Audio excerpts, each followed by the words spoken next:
Part of the explanation is the fact that various different countries around the world, in order to kind of be safe and secure, they tend to build up big stockpiles of things like kerosene and diesel and petrol. But the UK doesn't really do that. So this is showing you the higher the bars are, and it's countries all around the developed world, the higher the bars are, the more months of stockpiles these countries have of kerosene, so they can survive, in the case of Japan, 27 months.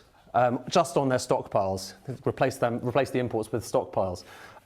That's Japan over there, lots of stockpiles. Where's the UK? Well, we have to walk all the way over here. And there's Britain, 1 month. 1 month worth of stocks in the UK. It's actually 1.1 months, but nonetheless, a tiny, tiny fraction of safety measures in the UK.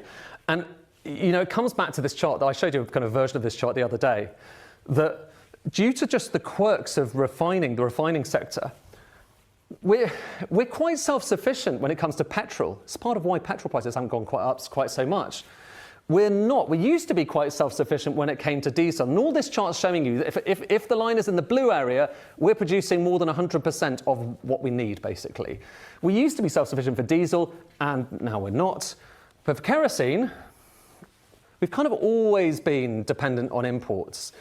And part of the reason why ships like the Yasahawk are kind of waiting for that phone call from the broker taking them to London is because they know that London is one of the most exposed places, particularly I say London because Heathrow is the biggest airport, but nonetheless, the UK is one of the most exposed anywhere in the world when it comes to the price of jet fuel, and so we're willing, it seems, to pay the price. Now, I mentioned diesel, and I showed you that chart for kerosene a moment ago. Worth just asking the question, is it the same for diesel? Do we not have as many stocks when it comes to diesel? Well, I'm afraid the answer is kind of yes.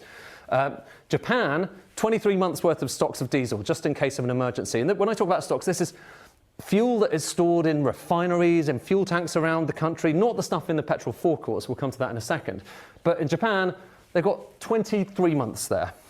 The average, by the way, across the developed world, about 7 months. So if you're on around 7 months worth of your stocks, then you're kind of, you're on average. The UK, 1.5 months, 1.5 months. We're not the lowest, actually. Even more exposed is Australia. And that tells you something, doesn't it? Lots of frenzy right now in Australia and concern about what's going on with petrol and diesel there. They are more exposed, but the UK is basically close to the bottom when it comes to the size of our stockpiles versus what we need to import.